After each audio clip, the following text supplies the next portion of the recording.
reading chapter 10. So, enjoy. The next morning, the red lines and the yellow ooze, anger, and pussier than the day before were back on Nim's knee. Her body was warm and her head was as fat as a floaty cloud. The solar panel was okay. The laptop battery was charging. The other charts and chores didn't seem to matter. She didn't feel like breakfast, but Selkie fussed until she had a glass of water and a banana. Galileo swooped past, chasing a booby bird with a fish in its beak. Another letter was sticking out of his band. "Thank you, Tropator," said Nim, grabbing the paper as Galileo snatched the fish cap from her hand. "Dear Nim, great news. Your father has gotten a fixed-up rudder. I'm on my way home. Plankton celebrated to put on a great show last night, and I discovered a new species of..." Oh my god. This will be, I know I can do this. Dinoflagellate prosonane zooplankton. I think. Just saying, it might not be accurate, but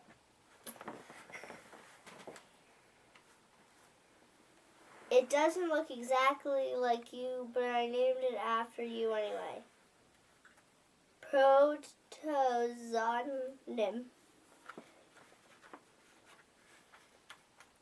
The wind's against me, but if it doesn't get worse, I'll be home tomorrow night or the day after. Love as much as a big plankton loved little plankton Jack.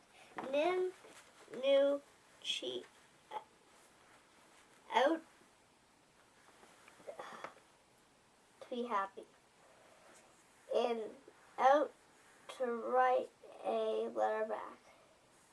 But her knee hurt too much to care, and she needed advice faster than Galileo could bring it.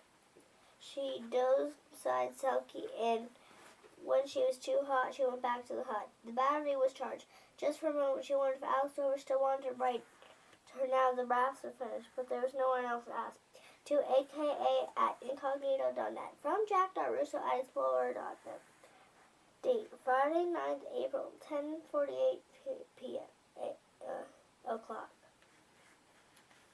Dear Alex Roper, I'm sorry I couldn't write yesterday because I forgot to do the science stuff, so the battery wasn't strong enough to turn on the email. What would your hero do if he is cut on his knee when he climbed Fire Mountain and now has red lines and yellow guns and his head feels like hot and cloudy? Also, does your hero get lonely and miserable when he's on the island and the lady hero is with the bad guy and he finds out a coconut pearl? It doesn't seem as pretty because there's no one to share it with. Because Selkie and Fred don't care about things like that, except when Fred tries to eat. But that doesn't count. From Nim. Alex had woken long before daylight with the story dancing in her mind like images from a film. She saw swaying palms and hot golden sand with a shimmering waterfall and growing volcano, clear blue sea, and cloudless sky.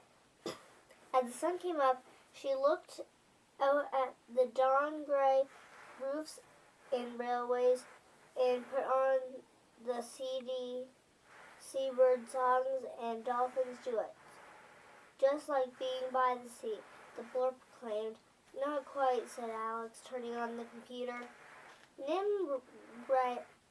She read Nim's emails, and she turned quite pale. It can't be true, said Alex. A kid can't be all by herself on an island, and she read it again. Then she printed out all of Nim's other emails and read them again. And she looked at the map that she'd drawn.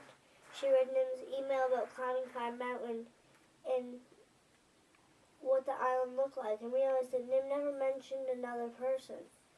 If one real thing has happened in my life, said Alex, this is it. To jack.russo@explorer.net. From aka@incognito.net. Date Friday, 9th, April, 5:55 o'clock.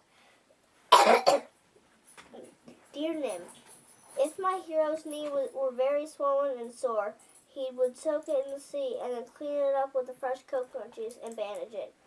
Then he'd rest in the shade and drink lots of water. And if he felt lonely and miserable, he'd tell someone, maybe on an email. That's what girl heroes on Real Island should do, too. Are you alone? Where are your parents? Do you need help? Love, Alex. Nim read the letter fast and turned off the computer. Her knee still hurt, but it didn't seem as bad now as she knew what to do. She took her blue water bottle down to the beach and sat in the shade of the rock with her legs in the water. Selkie sat at one side, worried, and Fred sat on the other side and slept. Nim sipped her water and dreamed in the middle. When she woke up, she was still stiff and sore, and the sun was going down. I've been here all day, said Nim, and she didn't know if Alex Rover's hero would have sat there that long. But she liked the way her head felt as it belonged to her again. And she took a clean hanky from the hut and punched a hole in a coconut and wiped the yellow pus and slimy milk away from her knee. And now the knee was sore, but not as hot and fat. And she turned on the laptop and read Alex Rover's letter again. Oh, said Nim, and felt pink and happy, because if Alex Rover wanted to come and rescue her, then he really must be a hero, just like the newspaper story said, even if she didn't need to be rescued.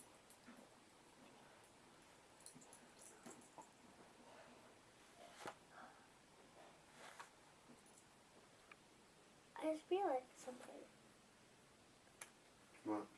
That said he when Alex Rover's a she. That's cool. To aka@incognito.net. From jack.russo@explorer.net. Date Friday 9th, April, 18:26 o'clock. Dear Alex Rover, my mother went to investigate the content of a blue whale's stomach when I was a baby, but some bad guys frightened the whale, and she hasn't been seen since. Jack is studying plankton. He went away for 3 days, except his rudder got broken in a storm, and so did his satellite dish. He sent me a message with Galileo the frigate bird to say he'll be home soon. Soon might be tomorrow or the day after that. I'm not alone because Fred and Selkie are here, and so is Chica. So I don't really need help because I washed my knee, like you said, and it really feels a lot better. And I'm happy that you're really your hero, because I always knew you were from Nim. But when she turned off the laptop, she didn't feel quite so bright and brave, and said she was going to bed. She called Fred and Selkie, and they went down to Turtle Beach and sat when Chica told her the full moon shone silver on the waves. Chica would leave soon and wander the world's oceans for another year. But you'll come back next spring, won't you? Said Nim, because it was too hard to think of Chica leaving too. When Jack wasn't home yet, and Alex didn't need to rescue her, Chica nodded sleepily. And maybe then Nim said Alex will come and meet you too.